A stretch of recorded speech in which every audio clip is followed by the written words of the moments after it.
Alors, je vous propose qu'on commence. Je voudrais d'abord remercier l'Institut des Actuaires et l'ensemble de son équipe pour cette invitation aujourd'hui à présenter les résultats donc, de mon manuscrit de doctorat donc, qui a été réalisé à Sorbonne Université sous la direction d'Olivier Lopez et Caroline Hilleret sur le thème donc, des mathématiques appliquées à l'assurance des risques numériques. Je tiens également à remercier SCORE, l'ensemble des membres du jury du prix SCORE pour cette attribution très honorable qui m'a été faite. Alors, pour commencer sur ce thème, je vous propose d'avoir une petite introduction sur un domaine sur lequel je ne suis pas forcément légitime, mais qui est sur celui de la cybersécurité, de la sécurité numérique. Donc voilà, j'ai essayé de faire une petite introduction pédagogique, sachant que je ne suis pas un spécialiste, mais ça permet de motiver un petit peu le sujet. Alors, pour commencer, parlons du numérique. Le numérique représente une place importante dans l'ensemble de nos vies, qu'elles soient personnelles ou professionnelles. Et les entreprises, en premier lieu, ont bénéficié donc du numérique pour accroître leur efficacité, leur impact et leur mise à l'échelle pour eh bien, leur développement.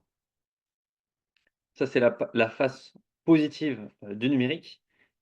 En contrepartie, cela crée une dépendance. Beaucoup de processus reposent sur le numérique et cela peut engendrer un certain nombre de risques. Là, vous avez ici un certain nombre de listes de risques qu'on connaît et qu'on a déjà entendu dans le langage commun. Donc, on parle d'hameçonnage, de piratage de comptes bancaires, de rançon logiciel, de déni de service. Voilà, c'est un certain nombre de risques que les entreprises auxquels les entreprises peuvent être confrontées. Ça, c'était la slide que j'ai faite au moment de la présentation de mon doctorat. Et depuis, je me suis un peu intéressé en lisant un livre, donc Espionner, mentir, détruire de Martin Luther Singer, que je vous montre ici, sur finalement le cyberespace, le numérique, etc. Et la sécurité des risques numériques. Les spécialistes préfèrent parler des acteurs finalement qui font la menace cyber, c'est-à-dire de leurs adversaires. Et en fait, ces adversaires, on les connaît plus ou moins. Ils ont trois types, on peut les regrouper par trois types de motivation. Donc il y a les groupes qui sont affiliés à des États, qui vont avoir pour objectif de faire de l'espionnage, du sabotage, de la perturbation et de la destruction. Il y a les groupes qui peuvent être apparentés à de la cybercriminalité classique, qui cherchent des gains financiers et des retours sur investissement élevés. Et enfin, il y a les activistes, qui sont des activistes, mais sur le terrain du numérique, et donc qui souhaitent nuire à des cibles qui sont opposées à leur cause. Chacun de ces acteurs, ces familles-là sont stables depuis à peu près 10 années, et peuvent utiliser un certain nombre de techniques pour s'introduire dans les systèmes numériques. Alors l'intrusion, c'est pas la seule manière, d'impacter, une entreprise. Il peut y avoir, par exemple, de la saturation de réseau qui peut aussi, l'impacter, mais enfin l'intrusion, c'est un premier pas, d'une attaque, informatique classique. Il y a 2 grands types, d'intrusion. La première type d'intrusion, donc on appelle zéro clic, qui est une intrusion basée sur l'exploitation d'une ou de plusieurs vulnérabilités, sans intervention de l'utilisateur. Donc concrètement, c'est le Graal pour les groupes informatiques, suscités.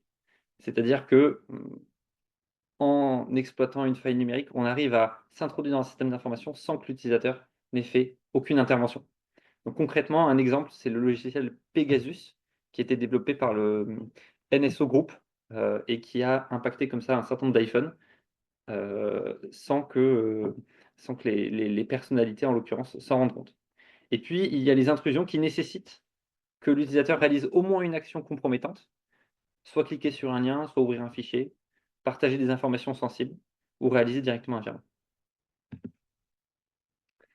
Donc c'est donc la première étape d'une attaque. Et ensuite, comment vont se dérouler les attaques? Donc là, j'ai repris une infographie extraite du CrowdStrike Global Threat Report de 2025, qui est basée sur une matrice qui s'appelle la MITRE Attack Matrix, Donc, cette matrice-là, donc, elle est créée par une organisation à but non lucratif qui s'appelle donc Mitre Organization, qui a pour but de segmenter l'ensemble des maillons clés d'une attaque informatique.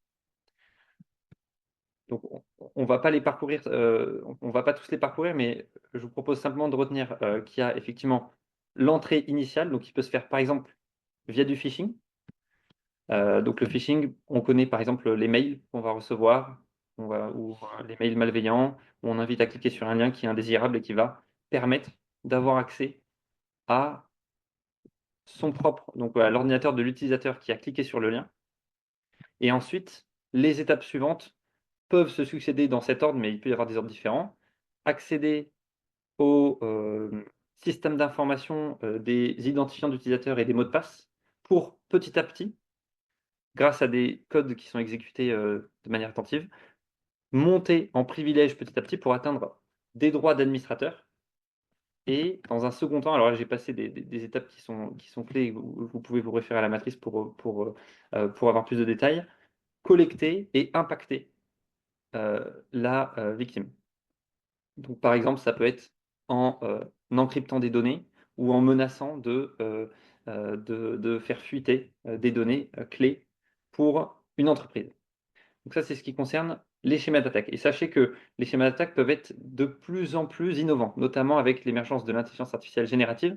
Mais je vais vous donner simplement un exemple qui a été partagé par CrowdStrike récemment sur le phishing. C'est ce qu'ils appellent le vishing, c'est-à-dire le voice phishing, un appel vocal. Concrètement, ils ont utilisé plusieurs techniques. Un utilisateur d'une organisation bien identifiée a reçu beaucoup de mails sur sa boîte mail. Donc c'était vraisemblablement des spams, et donc il en recevait des centaines par paquet, etc. Au bout de quelques minutes, ce collaborateur reçoit un appel. La personne se présente comme une personne du help desk de l'organisation et l'invite à suivre un certain nombre d'étapes. C'était en l'occurrence une personne malveillante qui souhaitait avoir accès à son compte. Voilà, donc c'est pour vous dire qu'il peut y avoir vraiment des stratagèmes innovants et imaginatifs. En l'occurrence, cette attaque a été bloquée par CrowdStrike, et on va y venir, sur les solutions de défense proactives. Elle a été bloquée par CrowdStrike grâce à des solutions qui étaient proposées à l'entreprise, des solutions proactives de scan des activités sur chaque poste de l'entreprise et sur le réseau informatique de l'entreprise. On est classiquement habitué au pare-feu et à l'authentification multifactor. Ça, ce sont des mesures qui sont nécessaires, mais elles ne sont pas suffisantes aujourd'hui parce que les attaques sont par nature euh, adaptatives. Ce que j'ai pas dit dans les attaques, c'est que généralement, dans 80% des cas, il y a un pirate qui est derrière un ordinateur et qui écrit du code en fonction de ce qu'il voit. Donc c'est vraiment une logique empirique. Il y a de moins en moins d'attaques qui sont faites via des logiciels qui sont vraiment prêts à l'emploi de bout en bout. Donc les solutions de défense, il y en a beaucoup. Je ne vais pas rentrer dans les détails, mais elles sont proactives au sens où elles sont adaptées aux menaces dans la partie gauche. Là, vous avez un certain nombre de classements d'entreprises qui proposent des solutions donc, de sécurisation des téléphones portables ou des ordinateurs portables. Par exemple, Checkpoint est assez connu, Lookout, Zimperium également, Pradeo. Donc, peut-être que vous en avez d'ailleurs installé. Je vous invite à regarder sur votre téléphone ou sur votre ordinateur portable si vous en avez installé. Ce qu'on connaît un peu moins, c'est les systèmes qui sont plus reliés je dirais au niveau réseau de la machine et entre les différentes machines.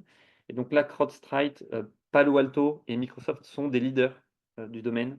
Là, j'ai cité un exemple de solution. Il y en a plein d'autres. Il y a plein d'abréviations pour parler de ces solutions défensives, mais qui sont clés pour répondre à ces attaques qui peuvent être innovantes. Alors maintenant, si on fait un pas de recul, là, on a fait un zoom un peu dans la vision très. On n'est pas allé dans les lignes de code, et d'ailleurs, je ne les maîtrise pas, mais quand même, on est allé un peu au cœur de la machinerie d'une attaque informatique. Si on prend un peu de recul, à l'échelle d'une organisation, les responsables de la sécurité des systèmes d'information sont des spécialistes de la gestion de risque et eux, ils vont en partie gérer ces solutions-là, mais ça ne va pas être que, des responsables de la sécurité informatique. Ils vont aussi, eh bien, identifier quels sont les actifs précieux de l'entreprise et donc déployer des solutions dimensionnées en fonction des risques, et de l'appétit potentiel au risque, de l'entreprise. Donc j'ai repris un certain nombre une segmentation, enfin 2 segmentations qui sont proposées par l'ANSSI. Donc il y en a une qui est par thématique, l'autre qui est par temporalité. Heu, mais ce que je voudrais que vous reteniez, c'est que vraiment ces responsables de la sécurité des systèmes d'information, font de la gestion de risque comme pourrait un peu le faire un actuaire avec une logique financière derrière. C'est-à-dire concrètement, quels actifs nous permettent d'avoir quel chiffre d'affaires, quels résultats? Comment est-ce qu'on fait pour sécuriser l'ensemble de cette chaîne de valeur? Ils font ce raisonnement et pour eux, l'assurance des risques numériques est effectivement un des maillons. Dans l'exemple que j'ai cité, c'est une des 18 fiches de l'ANSSI. Donc c'est un aspect important effectivement pour les RSSI, mais ce n'est pas le seul. Donc on arrive maintenant à l'assurance des risques numériques, et ses enjeux mathématiques. Alors, j'ai repris un certain nombre de chiffres du marché de l'assurance des risques numériques aux États-Unis. Alors, j'ai choisi ces chiffres, donc qui sont publiés par le régulateur, la NAIC, annuellement. J'ai choisi ces chiffres parce que le marché, aux États-Unis est le marché qui est, prédominant dans le marché cyber mondial, premièrement. Deuxièmement, ces données sont issues d'un régulateur et donc on peut considérer qu'elles sont représentatives de la situation. Alors, quelques points d'attention, donc ce sont des chiffres qui sont, hem, bruts de réassurance et en vision pour la partie ratio de sinistralité, en vision calendaire. Ce pas des ratios de sinistralité vieillis. Ce qu'on peut lire rapidement sur le graphique, hein, c'est on était en 2018 avec 2 milliards de primes, donc l'axe de gauche est en milliards de dollars, 2 milliards de dollars de primes. Donc c'est un marché en forte croissance en termes de primes. Vous voyez jusqu'en 2022, on a atteint on a dépassé les 7 milliards de primes. En 2023, ça stagne un peu et globalement, c'est un marché qui est rentable puisque vous voyez les ratios de sinistralité qui sont relativement faibles. Les ratios maximum n'ont pas dépassé 70, alors que si on compare ça avec les ratios de sinistralité P&C, ils sont plus élevés. Et en 2022, en 2023 particulièrement, on a atteint un point bas sur un volume de primes, élevé si je retire, 2018. On était à 42, donc aux États-Unis. Et donc ce faible ratio de sinistralité explique la, l'aspect concurrentiel du marché avec des acteurs qui sont plutôt agressifs sur les prix, et donc des top, 3, des top 10 qui évoluent beaucoup d'année en année. Ça, c'est sur la partie, factuelle, de l'assurance des risques du numérique d'aujourd'hui. Maintenant, ça pose toutefois un certain nombre de questions. On a des loss ratios, qui sont faibles, mais est-ce que les assureurs ont la capacité d'absorber une éventuelle déviation de ce ratio de sinistralité par rapport à l'attendu? Et avant de parler de déviation, quel est vraiment le ratio de sinistralité attendu? Aujourd'hui, la plupart des contrats d'assurance de risque numérique sont proposés sur la base, d'agences de notation qui notent la sécurité informatique d'une organisation et sur la base d'experts, souscripteurs au sein des assurances qui vont rédiger des clauses contractuelles bien spécifiques en fonction de l'expérience de sinistralité de la compagnie pour, eh bien, faire grandir le portefeuille de manière maîtrisée. Mais clairement, les approches statistiques jouent aujourd'hui un poids, faible dans, la le développement, du marché de l'assurance des risques numériques. Donc l'objectif de ce doctorat, ça a été de se projeter dans un environnement avec des données, issues, de sinistralité de portefeuille, cyber et d'apporter un certain nombre de propositions. Alors concrètement, on s'est attelé à 3 grands, de questions. La première question, c'est celle de la classification. Donc classique en tarification, on utilise des modèles linéaires généralisés qui supposent que la distribution appartient à une famille exponentielle et donc il y a des queues de distribution relativement maîtrisées. Or, dans, dans cette ligne d'activité qui est les risques cyber, on peut supposer que la volatilité va être élevée au point où cette hypothèse pourrait être discutée. Et donc, typiquement, on a fusionné des approches théorie des valeurs extrêmes avec des approches de classification des risques basées sur des arbres de régression pour apporter une solution à ce problème. Le deuxième thème porte sur l'analyse des multiples garanties d'un contrat cyber. Aujourd'hui, un contrat cyber porte à la fois sur des dommages, des pertes d'exploitation, de la responsabilité, des pertes réglementaires, etc., etc. Donc il peut y avoir plusieurs garanties et un même événement peut impacter plusieurs garanties. D'où l'utilisation de,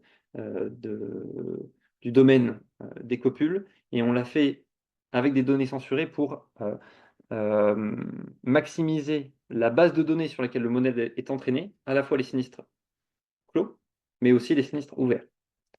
Et enfin, le troisième thème s'intéresse plutôt à la fréquence, là où les deux premiers s'intéressaient plutôt à la sévérité, et s'intéresse au phénomène d'accumulation en fréquence, c'est-à-dire aux sinistres simultanés et aux besoins en assistance simultanée que pourraient avoir les assurés d'un organisme d'assurance en même temps et qui pourraient venir contrarier les capacités d'assistance de cet assureur, qu'elles soient internes et ou externes avec des partenaires. Donc je vous propose de commencer par le premier thème. Alors le premier thème, quelques rappels. Donc là, on a fait au début une plongée un peu dans la vision des risques numériques. Là, on va faire une petite plongée dans les mathématiques. Donc il y aura quelques formules. Donc je vais faire court, mais la théorie des valeurs extrêmes, quelle est sa force? Elle nous dit que si on regarde des sinistres qui sont suffisamment graves, eh bien, on peut les modéliser grâce à un modèle paramétrique. Moins on a de données, et plus il est difficile d'entraîner un modèle qui est complexe. Or là, l'avantage d'un modèle paramétrique, c'est qu'il est moins complexe, plus facilement ajustable. Et donc c'est ça la force de la théorie des valeurs extrêmes, avec notamment un des paramètres qui est le paramètre de forme, qui est le paramètre gamma ici. Donc j'ai rappelé ici un résultat sur ce paramètre de forme. Quand ce paramètre de forme est strictement supérieur à 1,5, la variance du phénomène aléatoire est infinie, ce qui pose des problèmes en termes de maîtrise de la déviation par rapport à l'attendue. Typiquement, on ne peut pas appliquer le théorème central limite. Et quand le paramètre de forme, gamma, est strictement supérieur à 1, c'est carrément l'espérance qui est infinie. Donc là, même la loi des grands nombres ne pourrait pas s'appliquer. Donc on voit bien l'importance de ce paramètre de forme quand on se pose la question de l'assurabilité, sachant que, pour le dire tout de suite, l'assurabilité, c'est pas seulement d'avoir une espérance, mais c'est bien d'avoir une espérance qui est finie, d'avoir une variance d'avoir une variance qui est finie pour pouvoir appliquer le théorème central limite et que cette variance soit suffisamment maîtrisable pour qu'on puisse absorber les déviations. Alors concrètement, lorsqu'on applique la théorie des valeurs extrêmes généralement sur des données, on regroupe un certain nombre de sinistres graves. Là où, quand on travaillait sur les sinistres attritionnels, on s'autorise une segmentation plus fine. Donc généralement, on s'autorise un regroupement, et puis on va définir un certain seuil, là qui distingue les points qui sont rouges des points qui sont verts, à partir duquel on considère que les sinistres sont graves. Et en dessous, on considère qu'ils sont attritionnels. Et donc sur ces données qui sont rouges, on va pouvoir ajuster par exemple une loi de Pareto généralisée avec le paramètre d'échelle et le paramètre de forme. Donc deux paramètres, sachant qu'il y a un paramètre implicite qui est le paramètre de seuil, qui est noté U dans mon manuscrit de doctorat.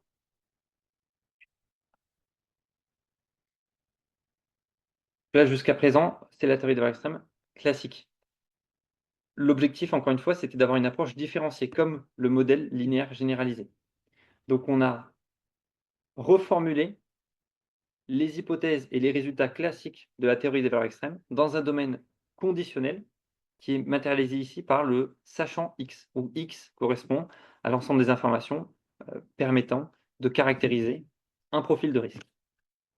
Donc, ce qui change ici, c'est que distribution de Pareto généralisée est conditionnelle par rapport à x d'une part, d'autre part, le paramètre de forme, gamma, dépend de x, tout comme le paramètre d'échelle, sigma 0 ici, sigma 0 et gamma 0, qui dépendent de x.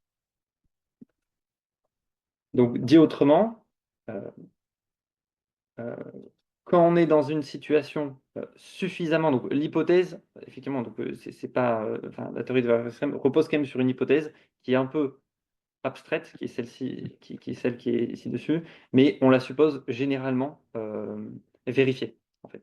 Donc c'est sous condition de cette hypothèse qu'on a la puissance de pouvoir ajuster une loi paramétrique simple avec uniquement deux paramètres sur nos données. Effectivement, il est possible que cette hypothèse ne soit pas vérifiée, mais c'est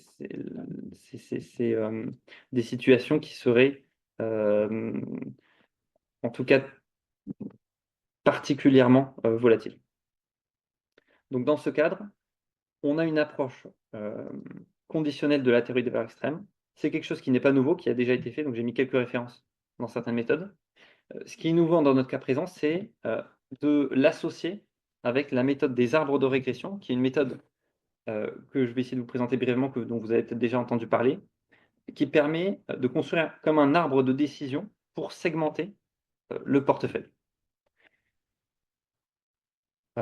Donc en l'occurrence, on part d'une première feuille en haut pour k égale 1, ici donc à gauche, k représentant le nombre de feuilles, c'est notre situation initiale. Et puis on va chercher à segmenter le portefeuille suivant une variable et à une position précise, qui permet de maximiser la capacité du modèle à prévoir ce qui nous intéresse. Ou, dit autrement dans la formule que j'ai mis ici dessus, de minimiser une perte qui est définie par une fonction phi. On passe donc à deux feuilles, et ainsi de suite. Donc on teste différentes, donc là en l'occurrence, suivant la première variable, suivant la troisième variable, et on retient la séparation qui était optimale au sens que l'on s'est donné, et ainsi de suite.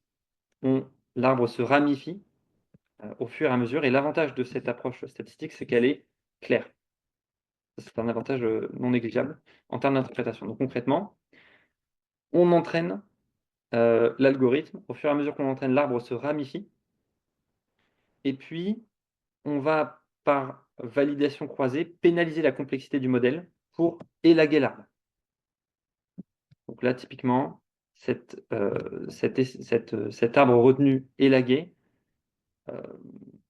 est déterminé comme optimal au sens de cette quantité-là qui est ci-dessus, où on a ajouté à l'argument minimum qui était présent tout à l'heure, la pénalisation lambda k, lambda étant une constante, et k le nombre de feuilles. Donc on pénalise le nombre de feuilles.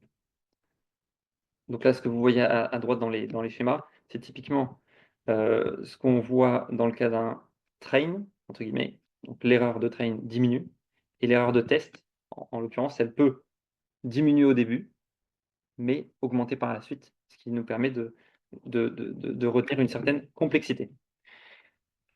Donc ça, c'est l'algorithme classique de construction des arbres de régression.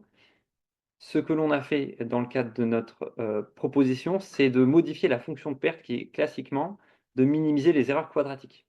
Au lieu de minimiser les erreurs quadratiques, donc l'écart par rapport à la moyenne empirique dans chaque feuille, on souhaite maximiser dans chaque feuille la vraisemblance à une loi de Pareto généralisée. Donc, encore une fois, la combinaison entre arbre et maximisation de vraisemblance avait déjà pu être proposée.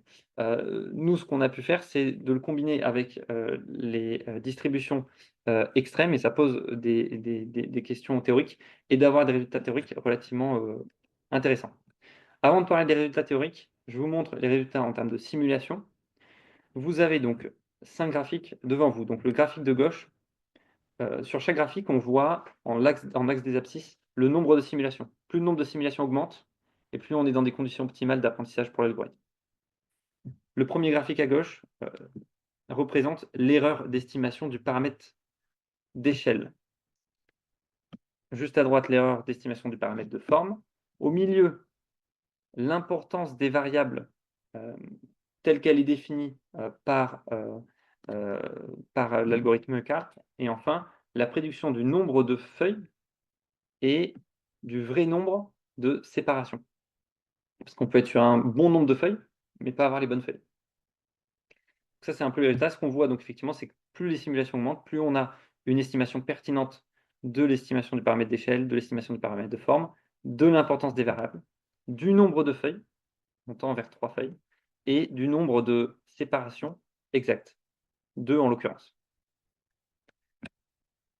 Ces observations empiriques, on essaye dans le cadre académique de les justifier, de les démontrer dans un cadre mathématique. Et donc ça, c'est les formules que je vais vous partager. Je ne vais pas rentrer dans le détail, mais on souhaite montrer que notre estimateur ici, θ chapeau, pour un certain nombre de feuilles, pour un nombre de feuilles K donné, que l'on fixe, notre estimateur lié à cet arbre-là se rapproche de notre estimateur optimal qu'on note θ star.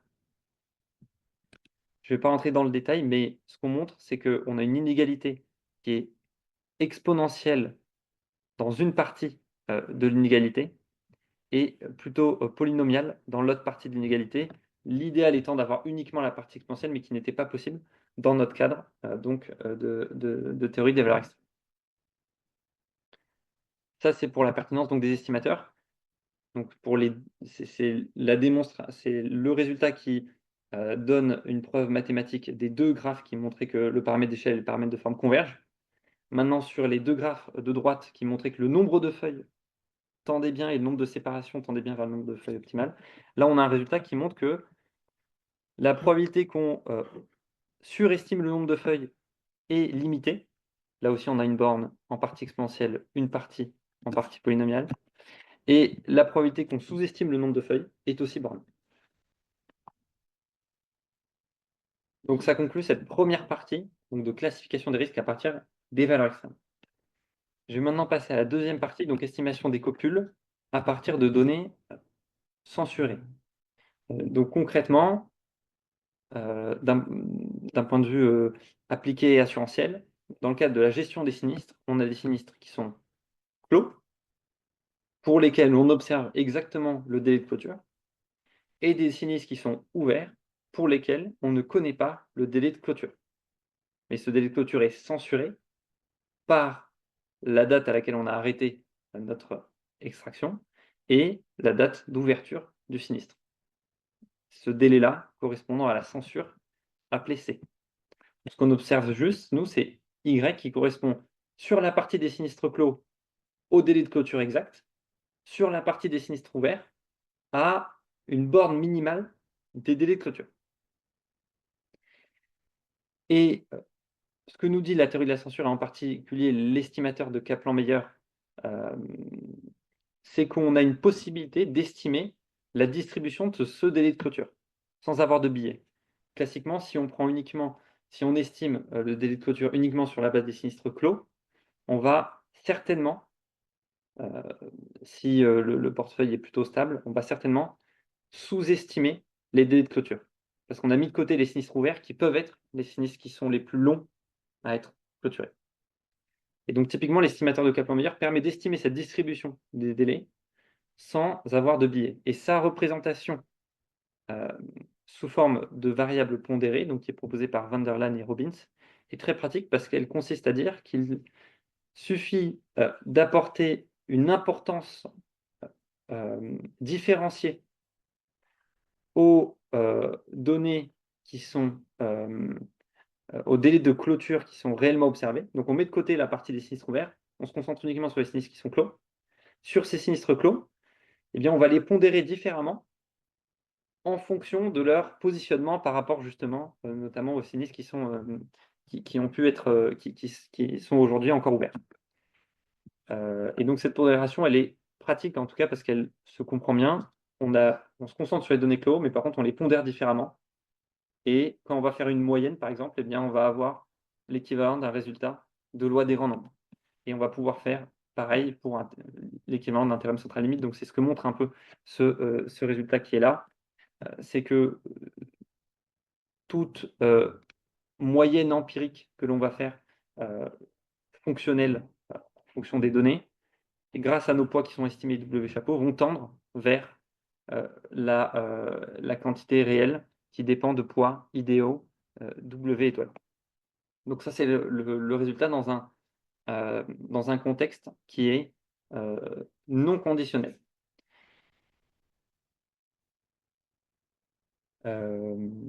Pour la censure. Maintenant, pour la copule, là, l'idée, c'est de se dire chaque sinistre peut impacter plusieurs garanties différentes. Donc, on ne regarde pas juste uniquement la résultante et donc le coût global de ce sinistre-là, mais on regarde la décomposition entre ça, ce qui concerne sa partie dommage, sa partie responsabilité, sa partie perte d'exploitation. Ce ce que nous dit ce résultat fondamental de la théorie des copules, le résultat de Sklar, c'est que apprendre la loi globale de l'ensemble de ce phénomène qui est multidimensionnel, c'est équivalent à apprendre les marginales prises indépendamment les unes des autres, donc chacune garantie indépendamment les unes des autres, et apprendre la structure de dépendance qui peut être, euh, euh, qui peut être représentée, caractérisée par une copule. Et donc là, l'objectif, ça a été de mixer ces deux pans de la théorie de la statistique, la partie censure et la partie copule, dans un contexte qui plus est conditionnel, mais on y reviendra dans un deuxième temps. Pour vous illustrer un petit peu mon propos, j'ai représenté sur des données simulées, ici, des sinistres euh, dans une vision narrative omnisciente, c'est-à-dire si je me place à l'ultime, typiquement, ce n'est pas les données qui sont observées, si je me place à l'ultime, chaque point représente un sinistre et sa position dépend bien, de sa consommation sur la garantie, la première garantie sur l'axe des abscisses et sa consommation sur la deuxième garantie sur l'axe des ordonnées. Donc on peut dire par exemple que la première garantie c'est la partie dommage et la deuxième garantie c'est la partie responsabilité. Un, une des observations que l'on peut faire sur ce graphique et qui intéresse particulièrement les assureurs et les gestionnaires de risque de manière plus générale, c'est la concentration potentielle de la consommation simultanée des deux garanties. Et là, en l'occurrence, on voit sur le coin en haut à droite qu'il y a une concentration de points de sinistres qui ont consommé, qui sont allés jusqu'au plafond sur la partie dommage et sur la partie responsabilité. Donc ça, typiquement, ça c'est sur des données simulées, mais ça peut être un point d'attention pour les assureurs. Donc là, c'est en vision omniscient. Maintenant, ce qu'on voit en tant qu'actuaire quand on manipule nos données, c'est uniquement la partie observée. Donc on peut regarder les sinistres clos en particulier. Les sinistres ouverts, on peut avoir des estimations au dossier. Là, dans ce cadre, là, théorique, on a supposé qu'on n'avait pas d'informations sur les sinistres ouverts. Donc, on se concentrait sur les sinistres clos. Donc, je vais vous montrer le même graphique, mais uniquement sur les sinistres clos. C'est le graphique suivant. Et sur ce graphique-là, la dépendance extrême en haut à droite n'est plus du tout évidente. Et donc, si on entraîne un modèle de copule sur ces données-là, typiquement, eh bien, il peut y avoir un biais, au sens où on va sous-estimer le risque de dépendance extrême, de la même manière que dans mon exemple sur les délais de clôture, on aurait sous-estimé le délai de clôture. Et l'application de la théorie de la censure combinée avec les copules permet d'attribuer une pondération à chacun de ces sinistres. Donc là, on va voir une pondération apparaître. Plus le sinistre est transparent, moins il va avoir d'importance pour le modèle. Moins il est transparent et plus il va avoir d'importance. Et donc, ça permet d'avoir cette troisième vision du nuage de points sur lequel on va entraîner un modèle classique d'estimation de copules, mais qui cette fois-ci ne va pas contenir de biais et donc va bien prendre en compte la dépendance extrême en haut à droite qui a été là visuellement mise en lumière dans cette troisième représentation. Alors concrètement, on a montré un certain nombre de résultats sur la pertinence de cet algorithme dans un cadre non conditionnel d'abord et dans le cadre conditionnel ensuite. Donc là, dans le cadre non conditionnel, donc, qui est sur le premier alinéa donc, de la dépendance simple, pardon, l'objectif c'est d'estimer θ0, notre estimation c'est θ chapeau. Et donc on souhaite montrer que il y a une concentration entre θ0 et θ chapeau. C'est ce qu'on souhaite montrer. Dans la vision conditionnelle, je vais y rentrer moins dans le détail, mais cette fois-ci, notre estimateur idéal, il dépend de profils de risque, θ de x, et notre estimateur également. Et il y a un noyau qui rentre en jeu dans le cadre de l'approche qu'on a proposée. Concrètement, là, vous avez en première ligne la vision de la log vraisemblance qui est théorique. Ensuite, dans la deuxième ligne, la vision de la log vraisemblance empirique sur des données, sur des pseudo-observations parfaites. Donc, c'est le U étoile. Les pseudo-observations, c'est qu'on applique notre estimation de marginale inversée aux différentes marges et notre poids optimal de censure. Et donc ça, c'est une vision qui est vraiment une vue c'est une étape en fait, mais qui va nous servir dans la démonstration. Et ensuite, nous, ce qu'on estime concrètement sur nos données, on utilise les poids qui sont estimés, les poids de Kaplan-Meier, W chapeau, et les pseudo-observations qui sont issues de nos estimations de marginale. Et donc c'est grâce à ces différentes étapes qu'on peut montrer un certain nombre de résultats, de concentration, là non plus je ne vais pas rentrer dans le détail, mais de concentration entre l'estimateur θ chapeau et notre objectif θ0. Les résultats qu'on présente ici sont assimilables à des résultats de type théorème central limite, donc qui permettent notamment d'avoir une convergence de l'ordre de racine de n et d'avoir une maîtrise de la volatilité. On a également un résultat similaire dans la partie conditionnelle. Donc voilà pour ce deuxième thème pour répondre à la question de comment gérer les multiples garanties d'un produit cyber. Maintenant, je vais rentrer dans le troisième thème qui se concentre plutôt sur la fréquence. Donc les deux premiers étaient plutôt axés sur la sévérité. Qui se concentre sur la fréquence. Classiquement, quand on estime la fréquence, on fait souvent des regroupements. On peut regarder des fréquences annuelles, des fréquences mensuelles, des fréquences, pourquoi pas, quotidiennes, mais généralement, on agrège les données, et donc on se retrouve du coup avec des données de comptage, avec un certain nombre de polices qui n'ont pas eu de sinistre, un certain nombre de polices qui ont eu un sinistre, certaines deux, etc. Et donc on va ajuster des lois discrètes sur ces données-là.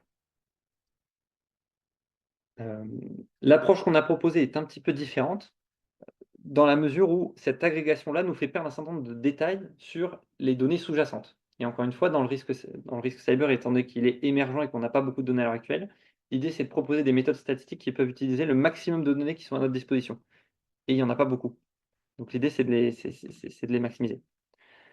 En l'occurrence, on a plutôt choisi d'estimer la fréquence grâce à des processus ponctuels. Alors je ne vais pas rentrer dans le détail de la définition d'un processus ponctuel, mais ça permet d'identifier exactement le moment auquel les sinistres ont eu lieu. Et le compteur se met à 0, par exemple, au début du mois. Et au fur et à mesure, c'est une fonction en escalier qui augmente d'un pas dès qu'on a eu un sinistre. Ça nous permet d'avoir les moments exacts de déclaration ou de survenance des sinistres en fonction de la convention qu'on prend.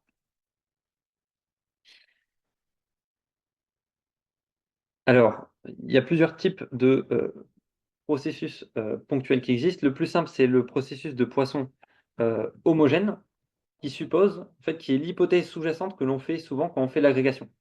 C'est-à-dire qu'on suppose finalement qu'on fait une agrégation par mois, que dans le mois, on va avoir à peu près la même répartition des sinistres.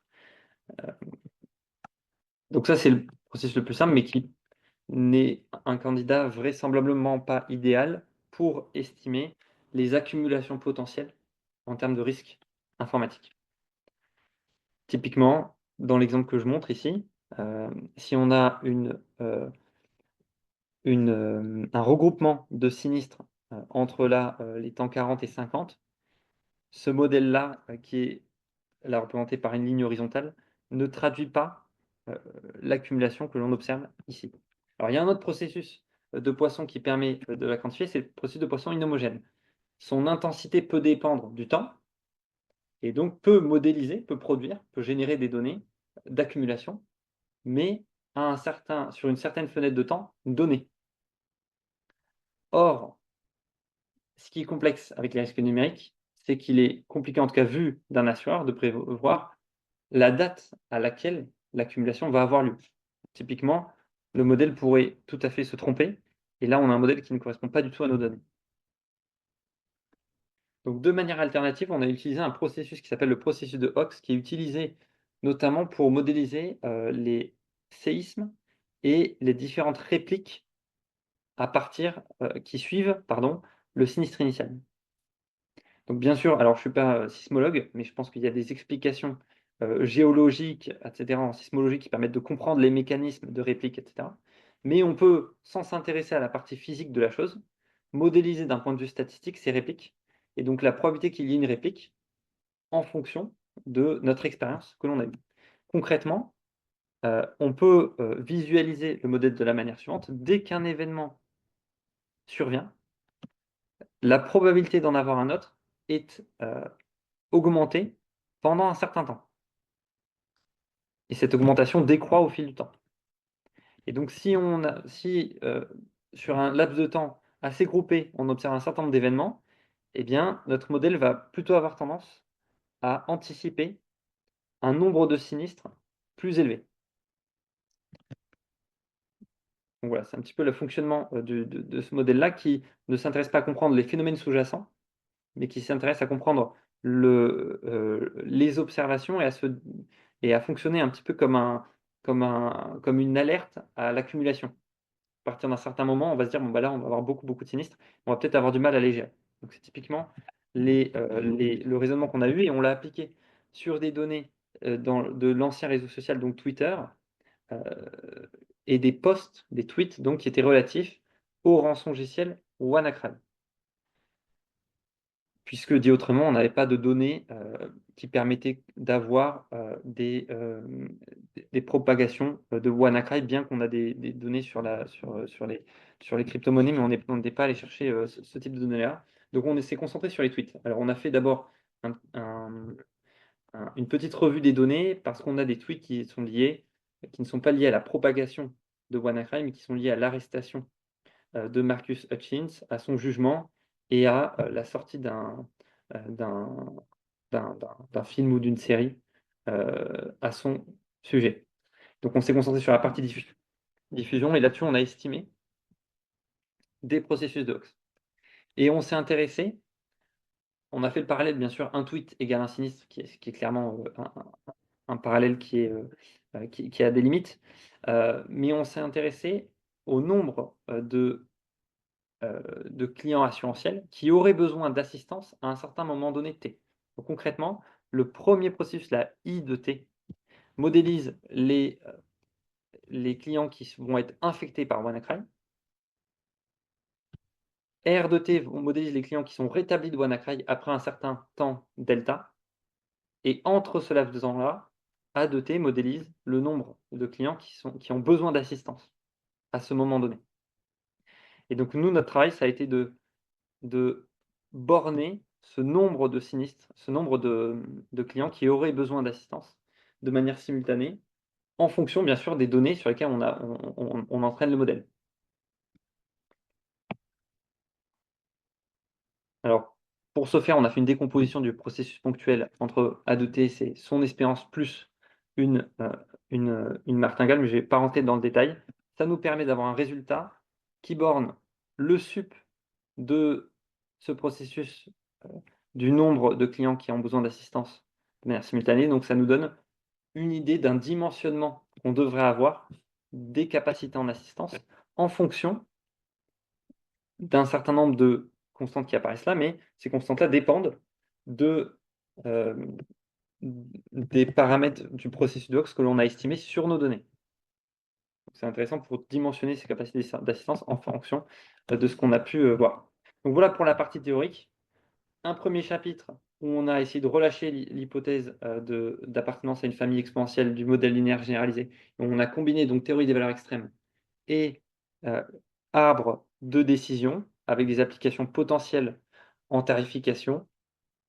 Le second chapitre, où on a combiné l'estimation de copules dans un contexte de données censurées à droite, avec des applications, pourquoi pas dans le cadre d'un provisionnement individuel, dans des lignes d'activité où comme ça on a plusieurs garanties, par exemple en cyber, mais pas seulement, et également des applications en termes de gestion de risque.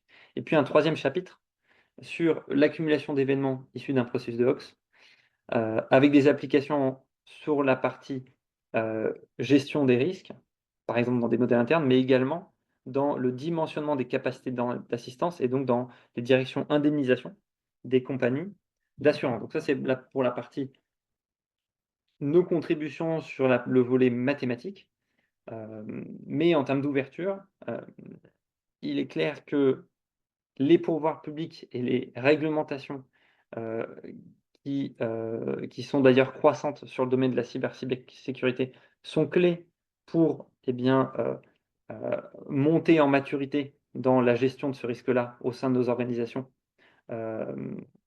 Et dans un deuxième temps, pour permettre aux assurances de proposer des offres euh, qui sont, euh, je dirais, désirées des entreprises. Parce qu'aujourd'hui, dans un contexte où les organismes d'assurance peuvent être un peu frileux à aller sur ce domaine-là, eh bien, euh, ils peuvent mettre des prix élevés qui peuvent un peu dissuader les entreprises d'y souscrire. Donc ça, c'était pour la partie théorique. Je fais une petite ouverture sur euh, l'importance de la multidisciplinarité de mon point de vue pour aborder les cyberrisques. Si on fait le parallèle avec les catastrophes naturelles, aujourd'hui, les assureurs qui ont des portefeuilles conséquents sont dotés de compétences spécifiques pour comprendre euh, les phénomènes hydrologiques, par exemple. Les phénomènes de sécheresse, c'est un autre exemple. Et vont croiser ces phénomènes avec des cartes d'exposition et de vulnérabilité. Donc on voit qu'on a le marché va vers des solutions qui vont vraiment dans le détail, dans la compréhension sous-jacente du risque. Est-ce qu'un jour, on arrivera à ce degré de maturité dans le cadre de l'assurance des risques numériques? C'est possible. Il y a quand même un certain nombre de limites dans la mesure où on n'est plus dans le domaine public, mais dans le domaine privé des systèmes d'information des différentes entreprises. Donc clairement, il y a cette limite-là qui est une limite forte. Mais peut-être qu'on pourra y arriver. En tout cas, là, je vous donne une capture d'écran de CrowdStrike, donc qui a accès euh, à, au système d'information de certaines des entreprises qui sont clientes et donc qui peuvent modéliser l'attaque de bout en bout. Là, c'est d'un point de vue purement informatique, mais on pourrait imaginer de mettre en face les actifs qui sont sensibles de l'entreprise et donc de quantifier des pertes à chaque fois. Voilà. Ça, c'est simplement une ouverture, mais pour avoir, dans tous les cas, une approche pertinente sur les risques numériques, je pense que la statistique, c'est un des maillons de l'approche, mais la maîtrise de la sécurité informatique en termes de prévention, en termes de gestion de crise, en termes de gestion de sinistres, et en termes de rédaction des clauses, est vraiment clé pour aborder ce phénomène. Et c'est là où l'actuaire, à mon avis, doit s'intéresser aux différentes disciplines pour essayer d'apporter une approche qui soit aussi pertinente qu'elle puisse l'être. Voilà, je vous remercie pour votre attention. Euh, Vous avez peut-être des questions, mais avant, j'aimerais vous poser une question dans le chat.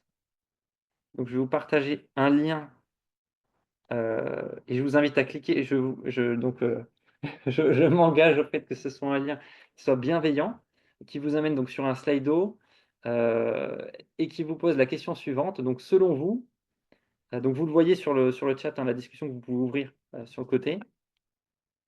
Donc, la question est la suivante. Selon vous, quelle sera la part en 2050 de l'assurance des risques numériques au sein des assurances de biens et de responsabilité? En sachant que là, on n'a parlé que d'entreprises, mais on peut s'intéresser par exemple au domaine de l'automobile avec des voitures autonomes qui sont en train de se déployer dans certaines villes aux États-Unis, où on peut se poser la question de la porosité entre assurance auto et assurance cyber à terme sur cette partie-là. Donc voilà, j'aurais aimé avoir vos avis sur la question. Sachant qu'aujourd'hui, on est à moins de 1% aux États-Unis. Bon, en tout cas, c'est intéressant. Je vous laisse le temps de répondre. Mais là, donc, visuellement, la moyenne doit être à peu près aux alentours de 40%, de ce qui est vraiment très élevé par rapport à la situation actuelle qui est de moins de 1%. Donc, c'est intéressant d'avoir vos avis sur la question.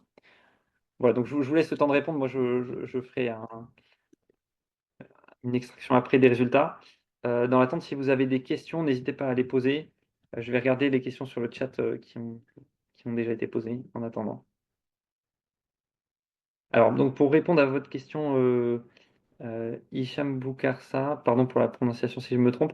Donc, quand on modifie le problème d'optimisation et qu'on change la réduction des erreurs quadratiques par la maximisation de la vraisemblance, effectivement, on a des segmentations différentes. Tout à fait. Et par ailleurs, les modèles de minimisation de l'erreur quadratique vont être très sensibles aux valeurs extrêmes, et donc ça pose des problèmes en termes de stabilité. Pour la partie pondération, dans le cadre de la fonction de survie Kaplan-Meier, on a pris la pondération qui caractérise la fonction de survie justement de Kaplan-Meier dans la vision pondérée que j'avais partagée euh, dans, euh, dans la slide. Alors pour votre question, Duxingvu, je crois comprendre votre question, donc essaye de répondre à la question suivante. C'est concrètement aujourd'hui, effectivement, il y a un certain nombre d'acteurs qui sont liés aux nations, donc qui sont actifs dans la criminalité numérique. Et donc, il y a effectivement, on peut se dire que dans les années de conflits géopolitiques, on peut avoir plus de sinistres cyber. Alors, alors nous, ça fait pas partie du cadre de notre analyse. Je crois comprendre que enfin, je crois comprendre une des leçons qu'on peut tirer du conflit en Ukraine, c'est que les, euh, les, euh, les armes, entre guillemets, cyber sont d'autant plus utiles qu'il n'y a pas encore de conflit sur le terrain. Euh, et en l'occurrence, on a vu beaucoup d'attaques cyber avant le conflit, au début du conflit, mais maintenant, ça a l'air de se concentrer plutôt sur le terrain, mais après, je ne suis pas non plus spécialiste, hein. Alors, les faibles loss ratios, à mon avis, ne s'expliquent pas tant par le fait de difficulté à prouver qu'un incident est survenu, etc. Je pense que, alors, il y a il y a une étude, je vous invite à regarder je crois que c'est le 10e baromètre du Césin qui, je crois que de mémoire, il y a à peu près donc 7 entreprises sondées sur 10 qui avaient jamais fait appel à leur assureur cyber. Donc, et sur les 3 restantes, il y en avait à peu près, donc sur les 30% restants, il y en a à peu près 15% qui étaient très satisfaits, 15% qui étaient un peu moins satisfaits, donc ça avait pris un peu de temps. Mais je pense pas que ça peut expliquer le faible loss ratio. Le faible loss ratio s'explique, à mon avis, par une faible fréquence et par des conditions contractuelles très strictes, y compris en termes de plafond. Donc, en attendant, s'il n'y a pas, enfin, donc il y a pas de questions, je vais juste relire peut-être la dernière question d'Ismaël qui disait donc. Question, les faibles loss ratios en assurance cyber peuvent-ils s'expliquer en partie par la difficulté qu'ont certains assurés à faire reconnaître leurs demandes? Par exemple, le fait de devoir prouver qu'un incident est bien survenu, qu'ils avaient mis en place les contrôles de sécurité appropriés selon les standards, ou encore encore qu'une nouvelle faille a réellement été exploitée, peut-il compliquer ou limiter l'indemnisation? Je pense honnêtement que ces notions techniques, donc d'enquête cyber, sont pas tant que ça limitantes. Après, par contre, si les mesures de prévention n'ont pas été respectées conformément au questionnaire de souscription, là, c'est clair qu'il y a des chances de garantie. Mais ça, c'est un sujet de parcours client que de limite contractuelle, je dirais. S'il y a d'autres questions, n'hésitez pas. En tout cas, donc,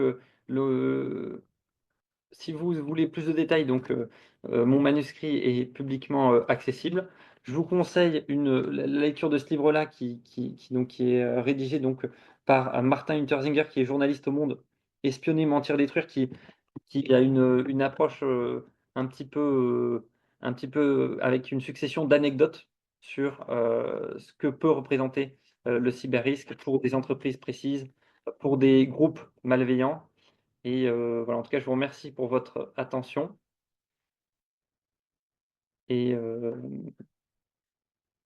je vous souhaite une très belle fin de journée.